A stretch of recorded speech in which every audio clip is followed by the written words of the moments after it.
So in our last lesson, we introduced Eisenstein's geometric intuition for connecting questions about quadratic residues and lattice points in a triangle. So specifically, we defined the Eisenstein value of A at P, and we defined it to be these Q1s plus Q2 all the way to Q sub P minus 1 over 2, where these Q sub J's are coming from the division theorem when we apply them to A times K.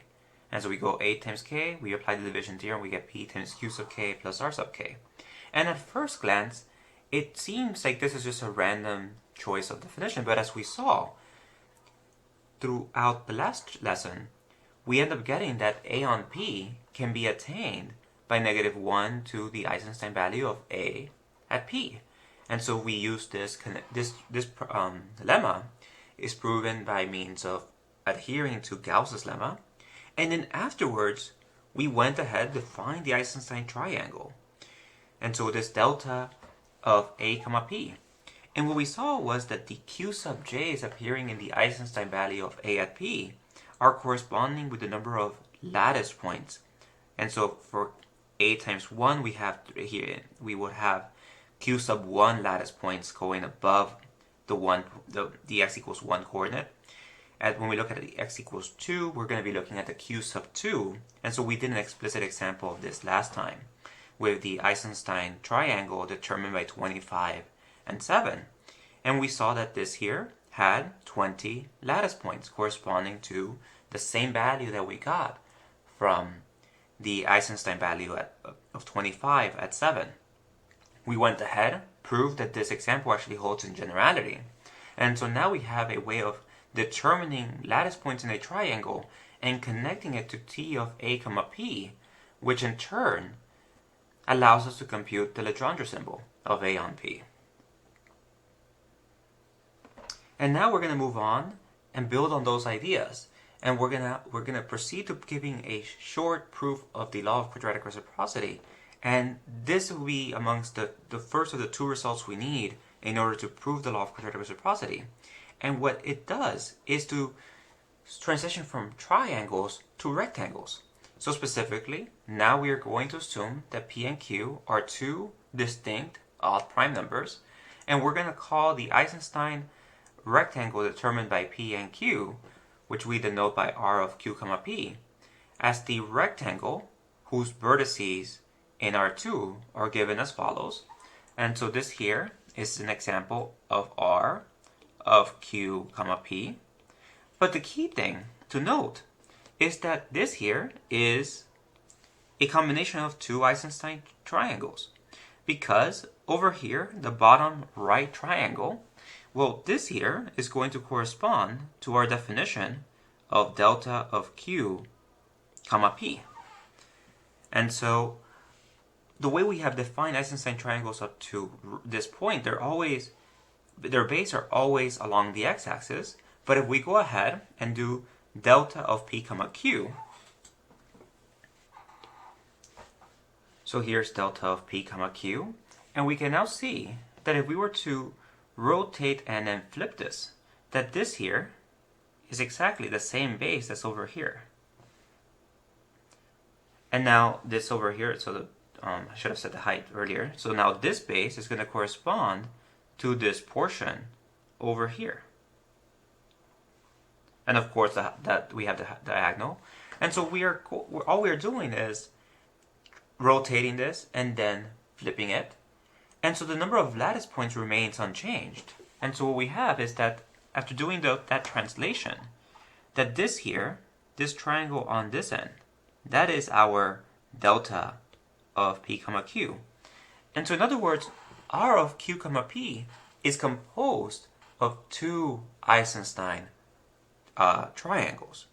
And so now what we want to prove, so this is the idea for the next proposition. But right now, let's say that we have an Eisenstein rectangle. How many lattice points are there? And the claim is that it's exactly P minus 1 over 2 times Q minus 1 over 2. So let's go ahead and prove this. And so the key thing is P and Q are odd. So observe that because P and Q are odd, that the number of lattice points is equal to the following set, the cardinality of the set of lattice points j comma k, integer tuples, such that we have that 1 is less than or equal to j, less than or equal to p minus 1 over 2, because p minus 1 over 2 is the greatest integer less than p over 2. And similarly, we have here 1 less than or equal to k, less than or equal to q minus 1 over 2. And so that's going to be equal to the total number of lattice points inside the Eisenstein rectangle. But now if we fix k, we have that this here is the same as summing from 1 through q minus 1 over 2 of the cardinality of the set. So keep in mind now we have fixed what k is. So k is fixed. It's some value between 1 and q minus 1 over 2. But we have those j comma k's in here such that 1 is less than or equal to j, less than or equal to p minus 1 over 2. But since k is fixed, we're only going through all the possible j values, and so we have p minus 1 over 2 of them. And so we know that the cardinality of this set is exactly p minus 1 over 2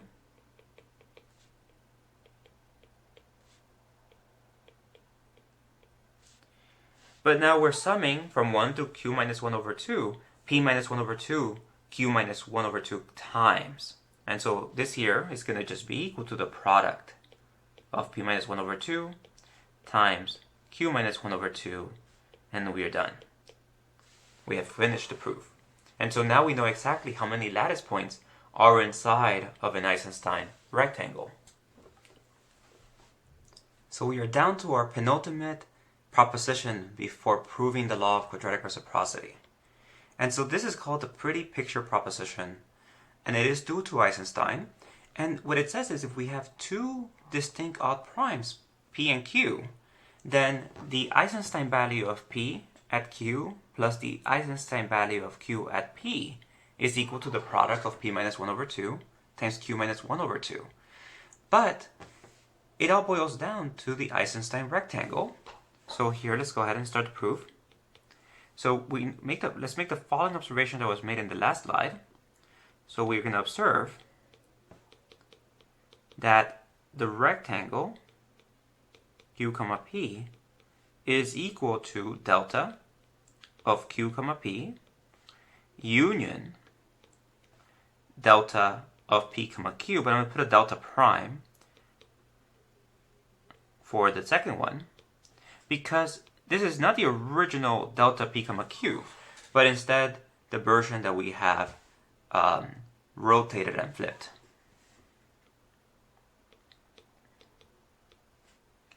So here delta prime is congruent to delta of p comma q and is attained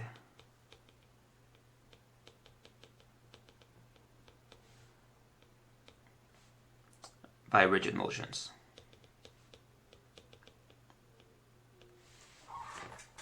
So we got this here.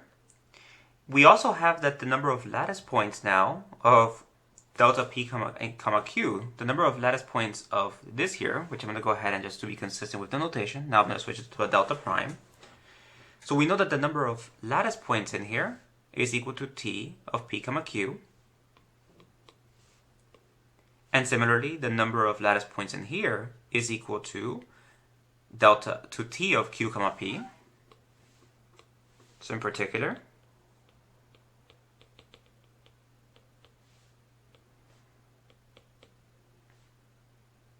we have that the number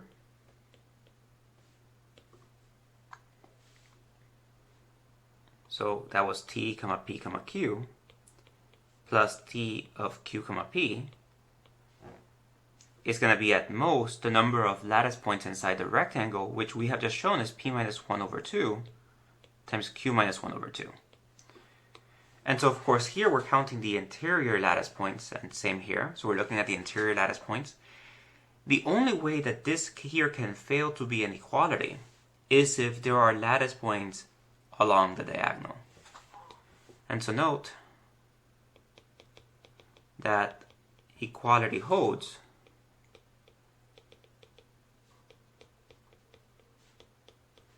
if and only if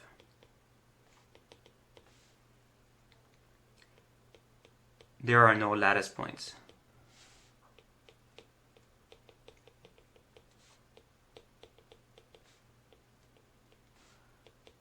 on the hypotenuse of the triangle delta q comma p. But we already have seen what the points on the hypotenuse are.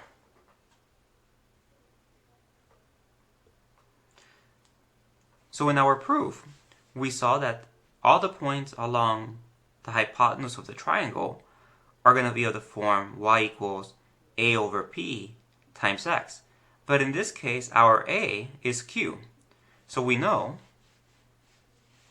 that everything along the hypotenuse, any point on here, when viewed graphically, would be q, comma p, comma x.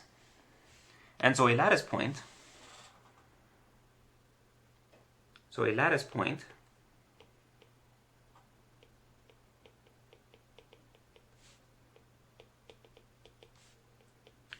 on the hypotenuse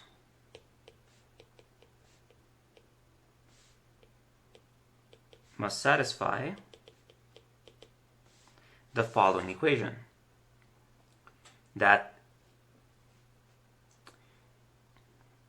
we have k, comma, and then we're going to have kq over p for some k,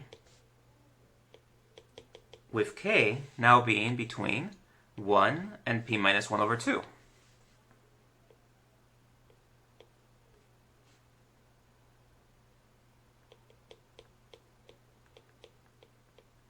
And so we have this here. But now, in this case, this is implicit, but I did not write it down. K, of course, is a natural number. So this is implicit in what I said out loud, but this will have it to have it precisely stated. So we have some integer k satisfying this inequality. But now p and q are distinct primes, and k is going to be less than p. And so since p does not divide q, and k is less than p, we deduce that p does not divide k times q, and so there are no lattice points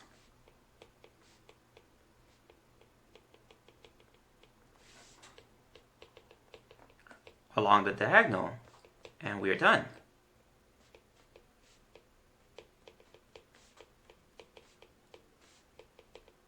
And so this establishes that the inequality is inequality.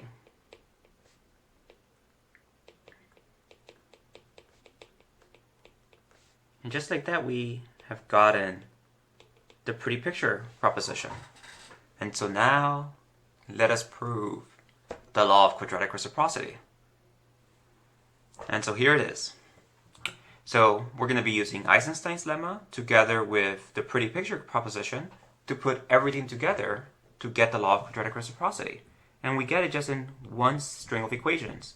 Because if we look at the Legendre symbol of Q on P times P on Q, Eisenstein's lemma tells us how to compute those.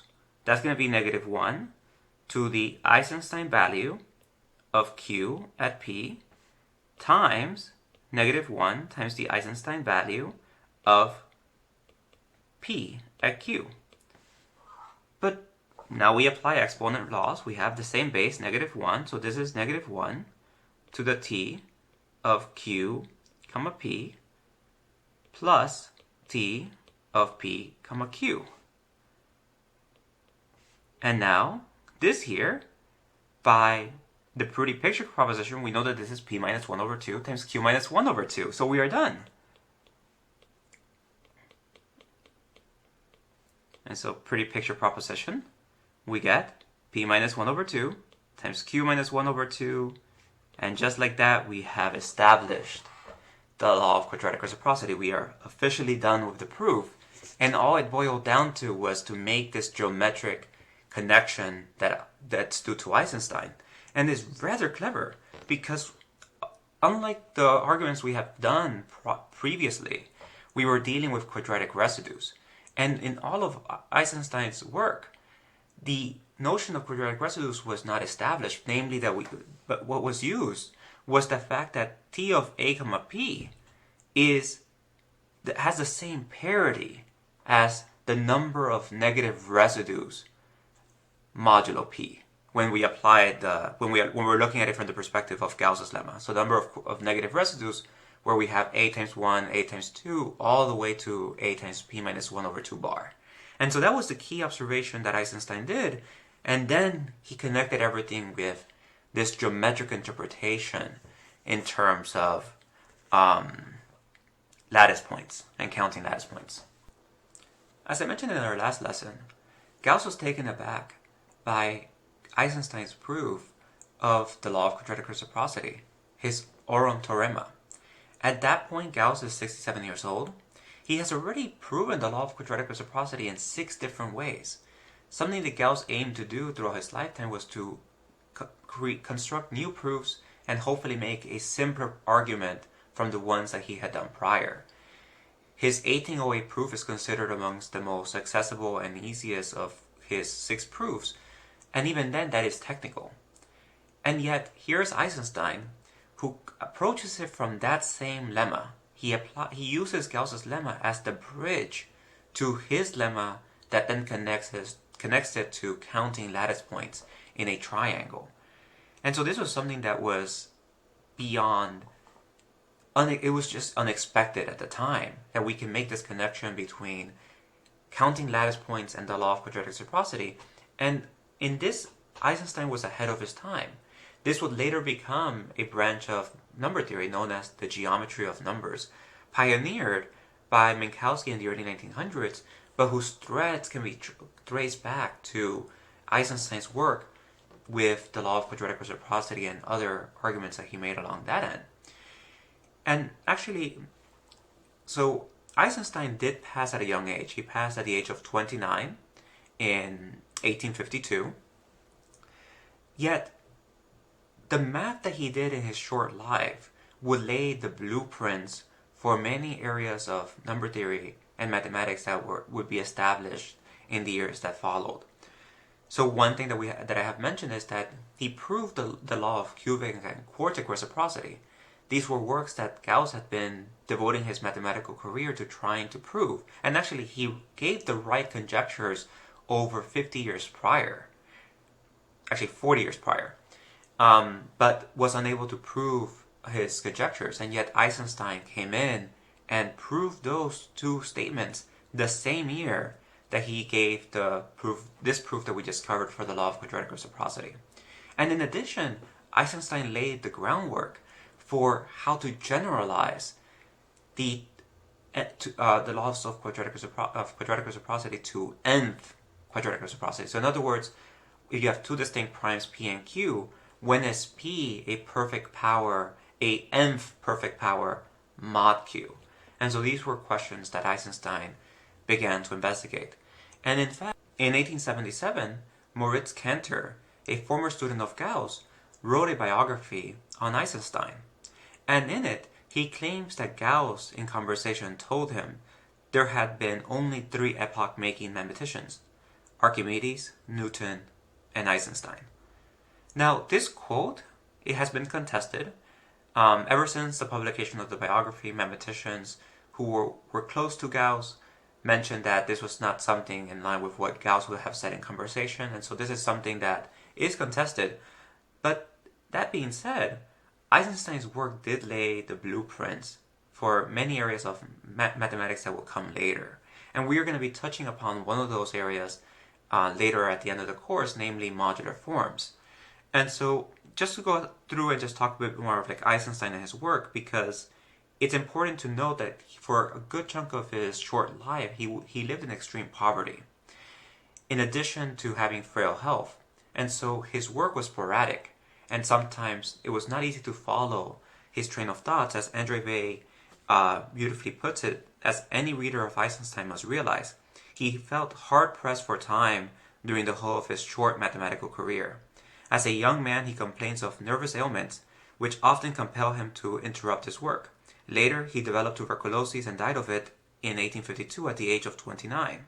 His papers, although brilliantly conceived, must have been written by fits and starts, with the details worked out as occasion arose. Sometimes a development is cut short, only to be taken up at a later stage.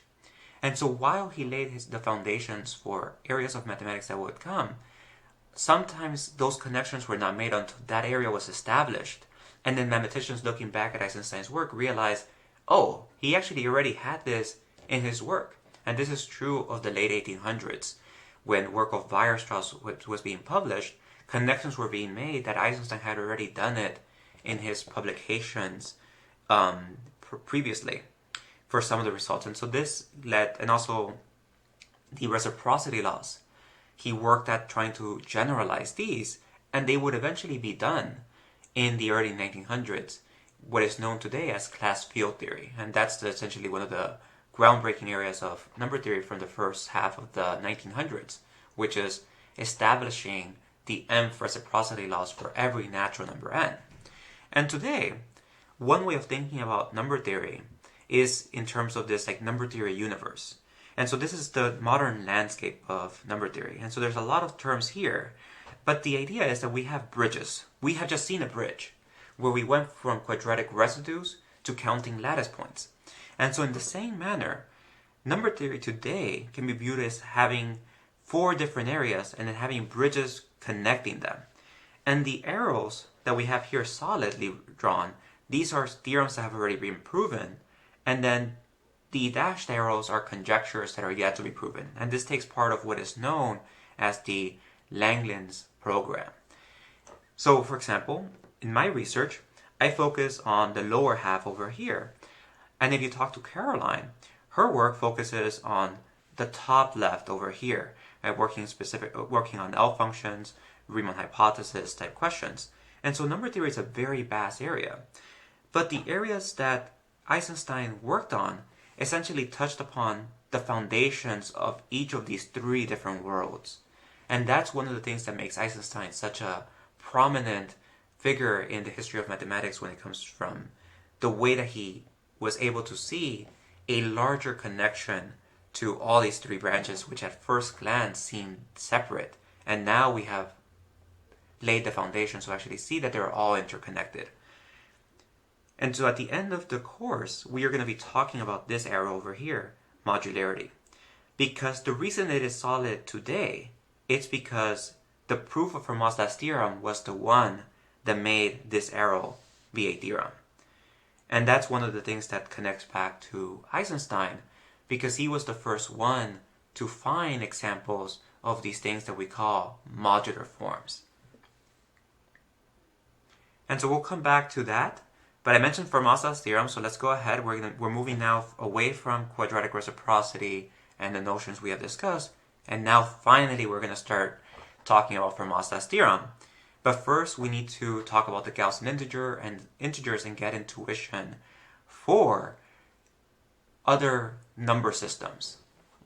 And so specifically, recall that Fermat's theorem tells us that for every integer n greater than or equal to 3, the solutions to the Diophantine equation x to the n plus y to the n equals d to the n must satisfy x times y times z is equal to 0. Now, how does this connect to higher rings of numbers? So we're going to be working for the next week and a half on what are known as the Gaussian integers. which Gauss looked at and which Eisenstein used to prove the law of quartic reciprocity. And so these are numbers of the form a plus bi, where a and b are integers. And if we look at Fermat's last theorem, if we think about x to the 4 plus y to the 4, if we go to this realm of numbers, this here, if x and y are integers, we can factor this. Because this here is going to be x squared plus y squared times x squared minus y squared. Oops, I forgot an I here. And so now this here, if it's equal to z to the 4th, then we could ask, does unique factorization in terms of primes hold? Because if it does, that means that this here is z to the 4th, some integer to the 4th power can be decomposed in this fashion. But now, what if we go ahead and subtract y to the 4th over? So let's now go ahead and consider, x to the 4 is equal to z to the 4 minus x to the 4. Now we can actually factor the whole thing throughout, because difference of squares, now we have z squared minus x squared plus z squared plus x squared. But we are factoring over this new set of numbers. So we can go ahead and factor this once more. This is going to be z minus x, z plus x, and then the second factor is going to become z plus ix, and finally z minus ix. And so we have this here. And so all of a sudden, the equation that we get for x to the 4 plus y to the 4 equals z to the 4 factors uniquely in the Gaussian integers, z adjoint I. And so this over here, we say z adjoined I. And so now, what if we could develop a theory of factorization analogous to the integers? Is this factorization unique? Because, and are these terms relatively prime? Because if it happens that they are all relatively prime to each other, the fact that we have x to the 4 is equal to this product here, if they are all relatively prime and uniqueness of prime factorization holds, then we will have that each of these must be a perfect 4th power. And so these are the ideas that will lead in the 1800s for abstract algebra to essentially be formulated. It was from approaching Fermat's last theorem from this point of view. But before we go on from this perspective, let me just throw out there that the case for the n equals to 4 case of Fermat's last theorem, that was proven by Fermat in 1641. And he technically did not prove it. The only theorem that he proved was the right triangle theorem, and from it we can actually get Fermat's last theorem for the n equals to 4 case, and we will actually be seeing Fermat's original proof for the right triangle theorem next week, and from it we will prove Fermat's last theorem for n equals to 4. The n equals to 3 case was in 1770, and that's due to Euler. And Euler had actually proven Fermat's last theorem in the early 1750s, but his proof was incorrect. And he later fixed it in 1770. But the reason that Euler's original proof from 1750 was incorrect, so he's looking at x cubed plus y cubed equals z cubed. So he also uncovered a similar factorization that we just saw for x to the 4 plus y to the 4 equals z to the 4th. So namely, if we consider the equation, so we go ahead and write x cubed is equal to z cubed minus y cubed, we end up getting that this here is equal to z minus y times, I'm going to write this for now as omega 3, and I'll go ahead and define it in just a moment, omega 3y and this is z minus omega 3 squared y, where omega 3 is e to the 2 pi I over 3. And so if we recall Euler's formula, so Euler has many results associated to him. This is actually one that he did not prove. It was actually known to de Moivre sometime before, but Euler popularized it. And so we have that this here, e to the I theta is equal to cosine theta plus I sine theta. And so now we have that a way of computing omega 3. We can go ahead, put in 2 pi 3 for theta, and then that corresponding value will give us e to the 2 pi I over 3. But the key thing, the main takeaway, is that in here, we are actually looking at the points on a circle.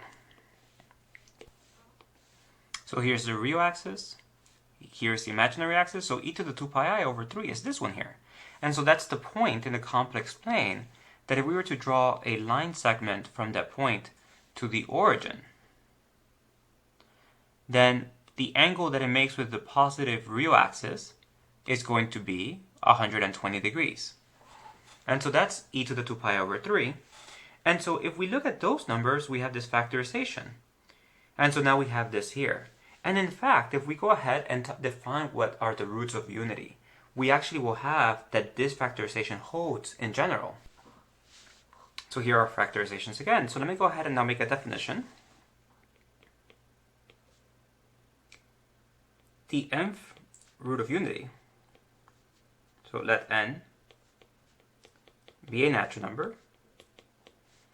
The nth root of unity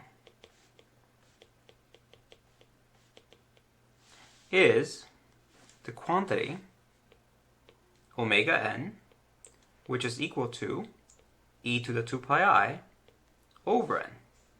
So now, as an example, if we look at omega 4, this will be e to the 2 pi I over 4.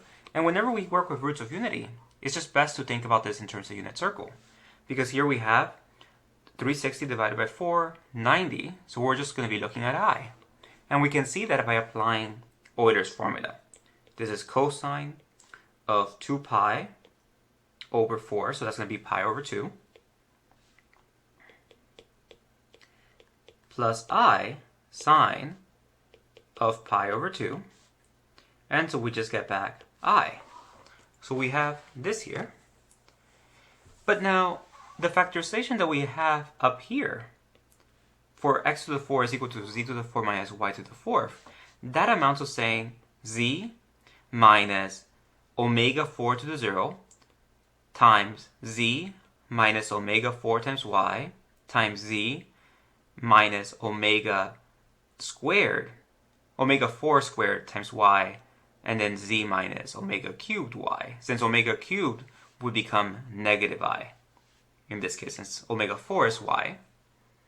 And so what ends up happening, and so this is a result of Lagrange, is that we have always the factorization that z to the n is equal to, actually, let's not say z to the n. That's if we're assuming Fermat's theorem to have a solution. But we always have that z to the n minus y to the n is the product from j is equal to 0 to n minus 1 of z minus omega n, so the nth root of unity to the j, and then we're multiplying this by y. And so we have this factorization. And so whenever working with Fermat's theorem, we have a way of factoring. And so Euler, in his proof from the early 1750s, he made the error. He assumed that if you work on numbers that are extended, so that omega 3 is included, similar to what we are going to be studying with I, then Fermat's theorem is true. But he hadn't proven that unique factorization, and so he would do that later. In 1770, indirectly he showed it. But what about when we're tackling Fermat's theorem in generality? And so the thing to note is that 1641, Fermat does n equals to 4. 1770, Euler does it. And now we are over a century past Fermat's original marginal note. And up to that point, the way that mathematicians were approaching it was one exponent at a time. So 3 and 4 were settled, so the next number was going to be to tackle was 5. And mathematicians were working on the case when for n equals to 5. Legendre, Euler, many were working on it. But this strategy would not yield Fermat's theorem even if they proved it for 5, because it still left the question. How many exponents must we consider? Because if we do it for 5, then we would have to do it for 7. We are going to show that because 4 is settled, the only exponents that we need to show are the prime exponents. And so 6 is going to be a consequence of the fact that Fermat's theorem holds for 3, Euler's result. And so now, this leads to the question, how does one approach Fermat's theorem in generality? And this is where my favorite mathematician comes in, Sophie Germain. Prior to her, everyone had been approaching it one exponent at a time, trying to get control of what was happening for one case, and then hoping that that method would extend to the next prime. But Sophie Germain realized this is not a good use of our time. We are not going to solve Fermat's theorem if we only concentrate one exponent at a time. We need to consider as many exponents as possible. And so at that point, we're talking late 1810s, she had already won the French Academy of Science prize for her solution on elasticity, and we'll talk more about her work later. But having won the prize, the French Academy of Science decided to make a new prize and the prize will be given to whoever solved Fermat's theorem. Many mathematicians, including Gauss, were like, this problem is impossible, we are not going to tackle it.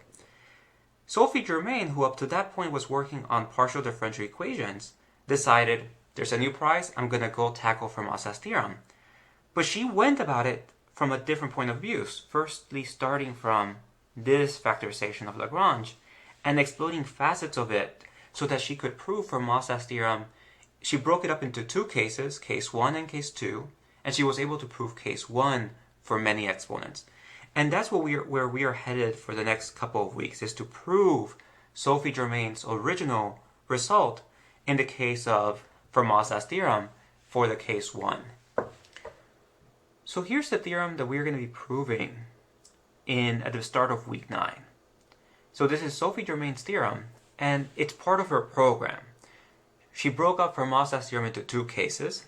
So the first case is the case when p is an odd in all these cases we're only looking at odd exponents p, and we're going to see why we only need to worry about the odd primes as I mentioned. But what the first case of Fermat's theorem says is that there are no solutions xyz with xyz not equal to 0 to the Diophantine equation x to the p plus y to the p equals z to the p, such that p does not divide x, y, or z. And so then Fermat's theorem is now this statement and this one together, where the second statement is where you have the same situation except that now p divides one of x, y, or z. And so Sophie Germain's program was to tackle as many exponents, to tackle all the prime exponents at once by breaking up Fermat's theorem into two cases, which was something revolutionary. Up to that point, as I mentioned, everyone was just tackling it one exponent at a time. And she was able to prove Fermat's theorem for case 1 for what are known as auxiliary primes. And we're going to get to this definition later. But examples of auxiliary primes are what are known as Germain primes. And so this is a consequence. This is a much more general definition. This is more strict.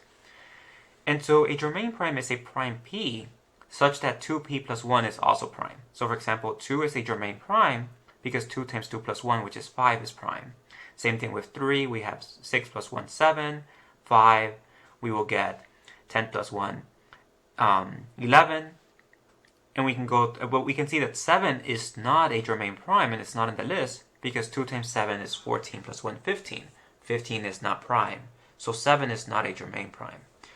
And so she was able to prove that Fermat's last theorem held in the case 1 situation for germane primes and more generally for her general definition of an auxiliary prime P. And in the process, this settled Fermat's last theorem for all primes exponents less than or equal to 100 in 1823. And in the years that followed, she continued to work reducing Fermat's last theorem to be known in the case 1 situation for all exponents less than or equal to 1000 with help from Legendre. And from that point on, because of her work, the only case that remained to be done was case 2. And in the years that followed, rapid progress was made on Fermat's last theorem. 2 years later, after her work, Legendre and Dirichlet independently proved the n equals to 5 case. And they get the credit for n equals to 5, but what they had to do was prove the case 2, since Sophie Germain had already done the case 1. And then case 7 was done shortly after. And eventually, the work came to investigate one of the things that Sophie Germain was studying, which was this factorization here, that was due to Lagrange, and exploiting it. And so in 1847, Gabriel Lemay incorrectly assumed that if you extend numbers to include these omega n's, he assumed that unique factorization always held. And if that's the case, then Fermat's last theorem is true. And so these are topics that we are going to be investigating further in the coming weeks. And so this is just to give a preview of where we are headed now that we are moving away from quadratic reciprocity. And so the key thing that we want to investigate is, if we extend our notion of numbers, what does it mean to have unique factorization? Because that's something that right now has not been well defined.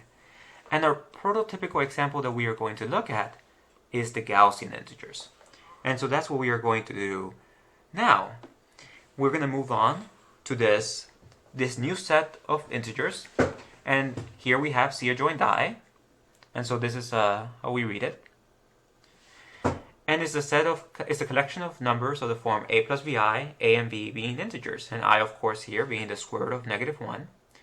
We define addition and multiplication in the standard way, adding component-wise a plus bi plus c plus di is going to be equal to a plus c plus quantity b plus di. We can multiply, and then after foiling this out, we are going to get this here. For homework, you will be showing that the Gaussian integers is in fact a ring. So all the properties of the integers that we have come to study throughout the course, as well as the integers modulo n, also hold for the Gaussian integers. But now, we can go ahead and ask, can we extend other notions? So what if we were to start the course from the start only looking at the Gaussian integers? Could we prove that you need a fundamental theorem of arithmetic for the Gaussian integers? But in order to do that, we need to go from the very beginning of how we started to build up to the fundamental theorem of arithmetic. So first thing we want to ask is,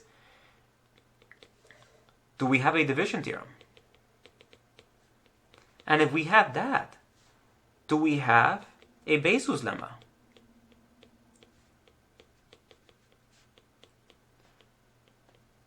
But of course, Bezout's lemma depends on greatest common divisor. So we actually should have something in between here and here. So greatest common divisors.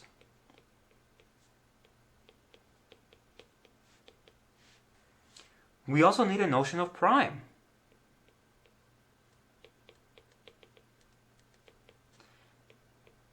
And Euclid's lemma. And finally, the fundamental theorem of arithmetic. So if we want to do the same things that we did from the start of the class, we need to investigate each of these and try to extend each one of these statements into the Gaussian integers. But how do we do that? If we go back to the way that we proved these things originally, the proof of the division theorem relied on the well ordering principle. We were looking at a subset of the naturals. The Gaussian integers, that's not a subset of the naturals. So how can we prove the division theorem if we can't generalize this statement since it relies on the well ordering principle? As does Bezout's lemma. When we proved Bezout's lemma, we also did this using the well ordering principle. We went ahead and constructed a set S of A comma B, and then apply the ordering principle to get a least element. So if we want to generalize this, we need to be able to apply the ordering principle for the arguments to work. So how can we do that? When our numbers are now A plus BI, they're not subsets of the naturals. And to that, we turn to the norm of an element, the complex analog of the absolute value of a number. So here's our complex point, A plus BI. We're assuming that this is a Gaussian integer, so A and B are both integers. And what we are about to do, this also always works for any complex number. But we're going to be looking at the case when they're integers. But there's always a distance. We have a distance to the origin. We can ask, what is the distance if we were to go from that point to the origin? So what's the length of the line segment connecting the two?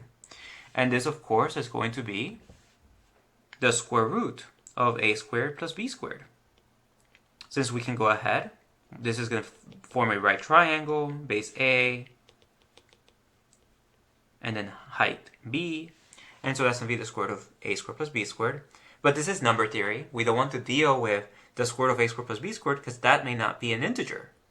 And so we do the next best thing. We're going to be looking at not the square root, but the square of it.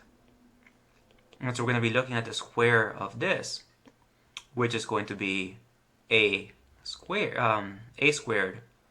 plus B squared. And so this is what we're going to call the norm of A plus BI. And so we have it expressed here notationally. So we have a Gaussian integer A plus BI. The magnitude or absolute value or modulus, which we denote by absolute value symbol of z, is the square root of A squared plus B squared. And the norm of z is going to be the modulus squared. And so A squared plus B squared.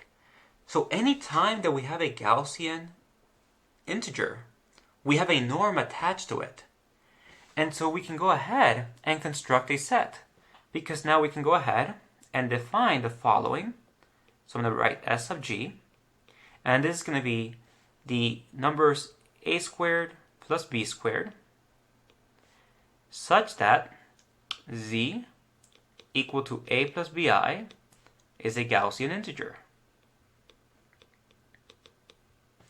But now this set is a subset of the naturals. Well, and also we can include 0. So technically that our naturals only include 0. So we have this here. We have a subset of the naturals. And so this is the set that we are going to be studying to apply the ordering principle. And so it's going to, as we are going to see in this week, we will go ahead, prove the division theorem, Bayes' lemma, and every single statement we used, the ordering principle, by dropping down to this set here, the norms of the elements.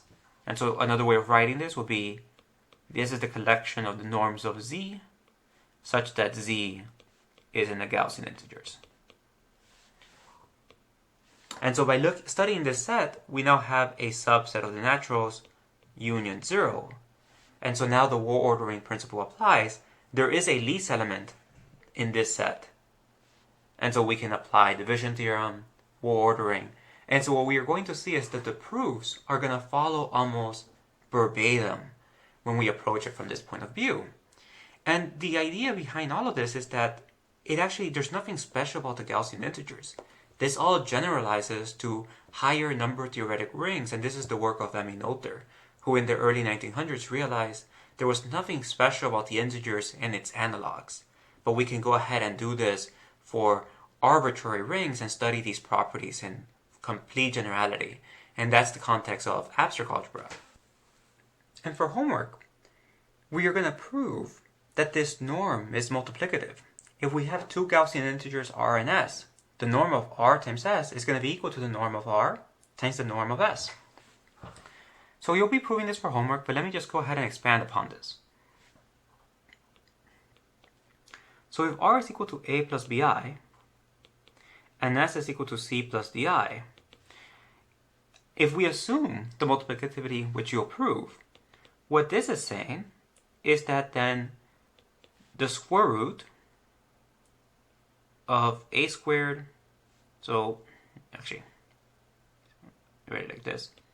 So this here implies that this here holds, and you can verify, and this is going to be part of what you're going to be doing as part of the proof, that we actually have that the square root of a squared plus b squared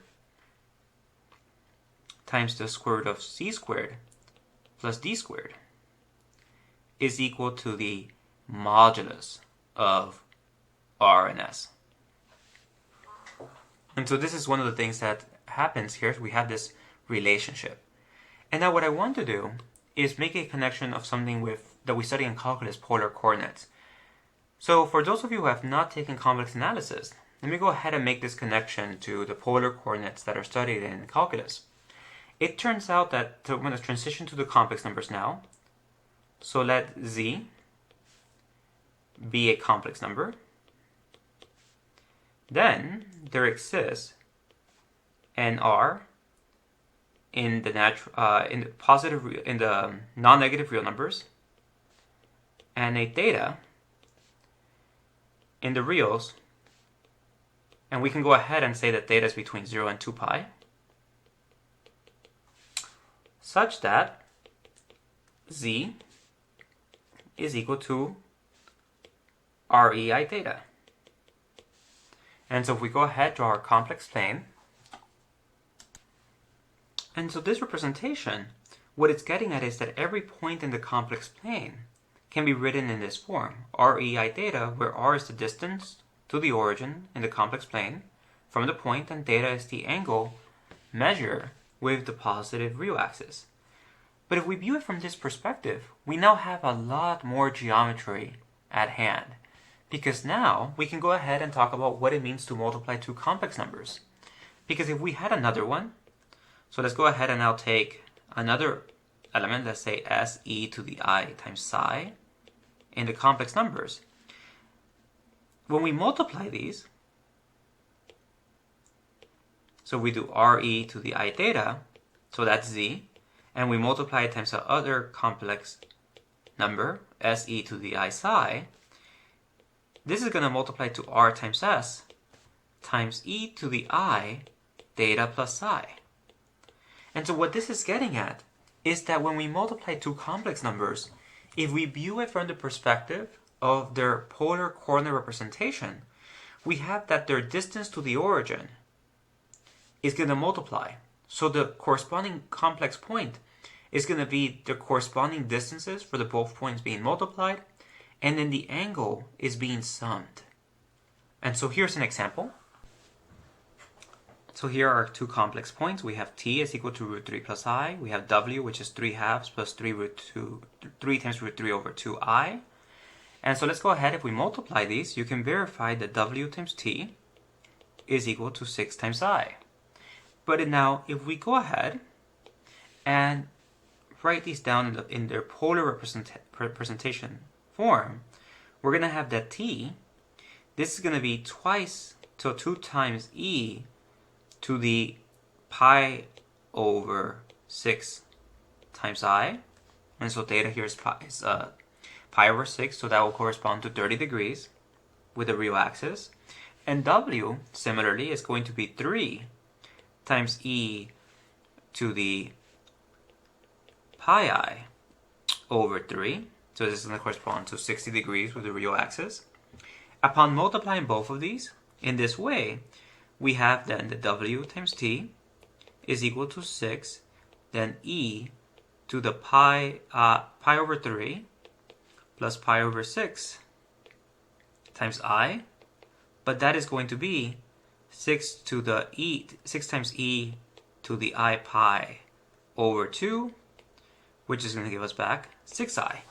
And so we verify that this here is in fact what we were looking for. And so now we have that, working with the complex numbers, we have that additional geometric structure. Multiplication corresponds to this addition of angles and the multiplication of the distances to the origin of these points. And since we are looking at the Gaussian integers, which is a subset of the complex numbers, they also come endowed with this geometric structure. while we are not going to be investigating that structure further, that's something that is done in more detail in a course in complex analysis. What we will be doing is considering the norm map and its properties, and using the study of the norm, since this will send us back into a subset of the naturals where we can apply the well ordering principle. In this next class and then next week, using those ideas, we will be able to prove analogs of what we studied for the integers for the Gaussian integers. And so we will see the division theorem, we will see GCDs, Bezout's lemma, primes, Euclid's lemma, and prove the fundamental theorem of arithmetic for the Gaussian integers. And as a consequence, we will be able to see Dedekind's 1894 proof of Fermat's sum of squares theorem. And when viewed from the point of view of the Gaussian integers, Fermat's sum of squares is just a consequence of what the prime numbers are for the Gaussian integers. And so that's going to be our second proof of Fermat's sum of squares theorem. And what we will see is that by studying this new system of numbers, we will give a easier proof, easier in the sense that it's now built upon more structure, that we can get the proof as a consequence, than the way that Euler initially did it by means of his descent lemma and reciprocity lemma. So we'll see our second proof of the Fermat's sum of squares theorem. And after that, we are going to move on to study Fermat's last theorem, which will build on what we cover for the Gaussian integers, but then we are going to now consider other systems of numbers, namely system of numbers that contain the m fruits of unities, these omega n's. And that way we can factor the equation from Fermat's last theorem, and in that process prove Sophie Germain's theorem for auxiliary primes for the first case of Fermat's last theorem. And so that's where we are headed for the next couple of weeks.